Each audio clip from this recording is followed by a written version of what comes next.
What's up, everyone? Today we're breaking down the welterweight championship fight, the main event of UFC 304 between Belal Muhammad and Leon Edwards. Without further ado, let's get into it. So first, let's go over Leon Edwards' key to victory. Okay, so first, he needs to circle the cage the entire fight. What does this mean? So in that third fight with Kamaru Usman, and even the second fight with Kamaru Usman, in that last fight with Colby Covington, the way that he kind of combated Usman and Colby, walking him down, because he did walk him down. He did get walked down a lot, throughout those fights. But how he combated that, how he restricted that from happening. He circled the cage. He circled the octagon, and that would just make it for Usman not to be able to walk him down, for Colby not being able to walk him down, and to recircle himself and give him the quality positioning in the cage, in the octagon. So that's what he needs to do, because Belal is a guy who applies a lot of pressure. He's a guy who, if he gets the cage behind the fence, which he does, he starts every round, applying the pressure, giving his opponent, the back to the cage. And as soon as he does that, he's just gonna apply pressure, at the straight. He's gonna hit that jab. He's gonna hit that straight. He's gonna go for the double leg and secure that. So for this not to happen, for Leon Edwards to avoid this, he's got to circle that cage. He's got to keep doing that the entire fight. Like I said, that last Usman fight, he did a great job of this early on in rounds 1 and 2. But then he started, going off of circling and just buying into Usman walking him down. And that's where he got a little bit of trouble, at the end of round 2 and the beginning of round 3 and, throughout the rest of the fight. The second key to victory that Leon Edwards, has, he's got to spam that clinch, because when Belal gets clinched, he doesn't do what you might think he would do. He doesn't, go for that double leg. He doesn't go for that single. Doesn't go for an ankle pick. He just spams hooks at you. He just spams that left hook when clinched. He just, maybe he goes to a hook to the body, but normally he just spams that hook, pitter-pattering. And he has pillow hands, so he's not really going to get off of it. Like, it takes him a while to get off of that clinch, just because his initial reaction, his instinct, is just to go into a left hook to the head, a left hook to the body, which doesn't do much. It applies pressure. It definitely does a little bit of damage, but it doesn't do much in this grand scheme of things of getting out of the control, reversing that position. So in Leon, when he gets that clinch, he can land knees, and he can land knees with damage. He can go to a knee to the body or to the head, and then right off of that, he can go to a left hook and a jab, maybe even a head kick off of that. And Belal, dude, Belal, that's one of his main weaknesses, the clinch, because he just doesn't do anything. So that's definitely something that Leon needs to do. And then finally, Leon's got to neutralize Belal's blitz. So how can he do this? Well, first, what do I mean by Belal blitz? Okay, so when Belal gets into that rhythm of that, jab straight hook, starts walking you down, or sorry, not when he starts walking you down, but when he gets into a rhythm, and then when he's kind of broken out of it, when, for example, what I think Leon should do, or what Belal's opponent does, they start circling the cage. They don't really respond and give in to the pressure that Belal's applying. He blitzes you, karate style. He did this a lot against Stephen Wonderboy Thompson. He blitzes you with a jab, then the hook, just a quick movement to get right into you, right? So he might, jab, then jab straight, maybe fake a hook, and then he goes right, and then he's right there. He uses that blitz, and he's right there with you, and then that's when he goes for that double leg. That's when he goes for that single leg. That's when he goes for that takedown. And that's when he gets his opponents, he drags him to deep waters. This is when Wonder Boy, although he was doing a good job at positioning, Belal would just get that blitz and he'd be right back to the cage. He'd be right back to the fence. So Leon needs to neutralize this. How can he do this? Well, he can do this by doing the first two things that I just said. He can circle the cage or he can spam the clinch. Because if Belal, is blitzing you, all Leon needs to do is get that clinch and knee him up, touch him up a little bit. Now we're back to square one. And Belal might be off game plan, off rhythm a little bit. So this is what I think Leon Edwards needs to do to get that victory. Moving on to what Belal needs to do. Like I said earlier, Belal is a guy who, puts a lot of pressure on you. And this is how he drags his opponents into deep waters. So that's exactly what he needs to do. He can't get nervous. He can't get timid just because this is a championship fight. He needs to treat this like this is Wonder Boy Thompson, a great striker. He needs to treat this like this is Sean Brady, a striker with some wrestling. He just needs to get right on you because this is what he does most. He's a volume fighter, dude. Belal is a volume fighter.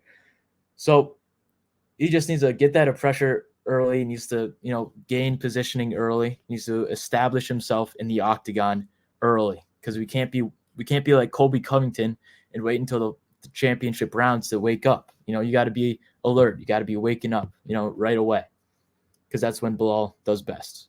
Second, first Belal needs to finish those takedowns. If he doesn't finish those takedowns, he cannot compete with Leon on the ground. He was getting outstruck by Sean Brady before he gained some momentum and got that finish. He was getting completely outstruck and outclassed on the feet by Wonder Boy Thompson and Vicente Luque. So he needs to get those takedowns, but that's not really my key to victory because that's just who Belal is. He's going to get those takedowns. He's going to secure those takedowns. So if he does secure those takedowns, he's just got to be aggressive on the ground because, Usman could get away with, kind of laying and praying on Edwards because Usman is, one of the greatest grapplers we've ever seen. Belal's a very, very good grappler. Don't get me wrong. Like his grappling is why I think he even has a chance against Leon Edwards. But we can't be laying and praying on Leon because Leon is a guy who, with good enough jiu-jitsu to get up, with good enough bottom game to get up, in 30 seconds or less. So Belal's got to apply that pressure on the ground as well, ground and pound right away, looking for submissions right away. Because Wonder Boy Thompson fight, Wonder Boy, when Belal first took him down, the first few times he took him down, Wonder Boy was able to get up pretty quickly because, Belal was just trying to lay in half guard, lay in side control. And it wasn't until later in the fight when Belal was really searching for that submission and really going all out on ground and pound that Wonder Boy, was truly getting dominated in the fight and couldn't really do much off his back on the bottom. So Belal's just got to bring the pressure, at the feet for sure, and then on the ground especially. He's got to look for that submission. He's got to look for that ground and pound. So third, he's got to neutralize Leon's counter hook. Okay, so when looking at the Belal, Muhammad, and Sean Brady fight, Belal's chin is very good, but it bailed him out of that Sean Brady fight. Sean Brady, he connected so many left hooks that were clean, that clipped Belal a little bit, like, and it just every time. I don't think Belal was able to stop one of those left hooks. So Belal's just got to really neutralize that counter hook because Leon, sorry, I almost said LeBron. He's, Leon Edwards is a counter striker. His entire game is from countering, right? Like Kamaru Usman in that third fight, Usman is a guy similar to Belal, where he applies a lot of pressure, controls the cage, and spams with jabs up the middle, really touching up Leon. But Leon still outstruck him in like 4 out of the 5 rounds. And where he found a lot of success, damage wise, was off of that left hook. And I think I think it's fair to say that Leon's left hook is a little bit more powerful than Sean Brady's. Maybe it'll touch him up a little bit more than Sean Brady was able to do. So Belal's just got to neutralize that counter striking, especially that counter hook. He just got to defend it. He's got to make it nothing, right? So how can he do this? Takedowns, obviously, right? That's just number one. But how else could he do this if he doesn't, if he can't get the takedowns? Well, he's cooked if he can't take the takedowns. But outside of that, he can just he can spam that jab straight high kick, left high kick. Belal's got such an underrated left high kick, you know what I mean? And if he can start incorporating the left high kick, make him scared of that, then that's when the low kicks will, get a little scarier for Leon. Which then he could, establish a little bit of distance between one another. So I think that's, what he can go to if he's getting counterstruck a lot. And then moving on to the stylistic matchup. I mentioned this earlier before, but I think Belal Muhammad can do exactly what Kamaru Usman did in all three of those fights, man. And I think Usman won. Okay, not the second one, but Usman definitely won that last fight, and he won the first one, obviously. And then the second fight, he was up 3-1 or 4-0. 3-1 in my scorebooks, 4-0 in a lot of other people's scorebooks. So Belal Muhammad can just take a page out of the Kamaru Usman playbook and just, use his pressure to an advantage, use his grappling to an advantage, start the fight off with applying a lot of pressure, controlling the cage, controlling the center of the cage, backing Leon up, and then putting, the volume, the most volume of your strikes right up the middle. Belal's a guy who loves hitting that jab straight or jab right overhand. And I think if he just keeps doing that, starts with pressure up the middle, then transitions to a double leg, transitions to, just left hook, some ground and pound from a half guard or full mount, which we've all seen him do that time and time again. Then I think, he can outpoint Usman pretty convincingly. Now, outpoint Edwards pretty convincingly. Now, it is in Manchester. It's in England. So for this to work, Belal's got to be flawless. He's got a perfect game Leon Edwards. I'm quite confident that he can perfect game Leon Edwards. But what I mean by this, an extra emphasis on the perfect game, he's got a 5-round Leon, dude. Because this is Manchester, bro. Like, home field advantage in every aspect of the game.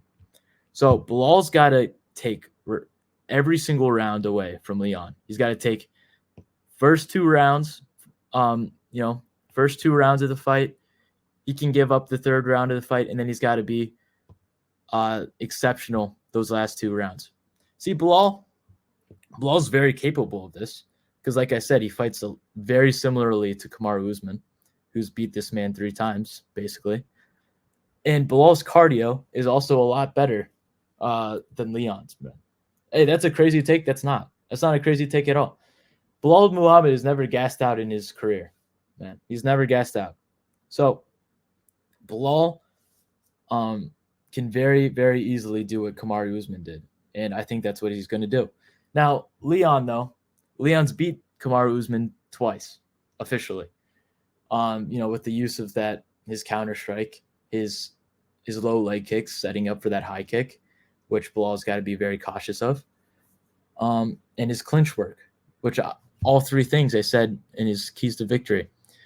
But if both fighters fight their perfect game, I think Belal is going to win. So that leaves me to my final slide, just kind of rubbing it in, and all these Leon fanboys get used to that.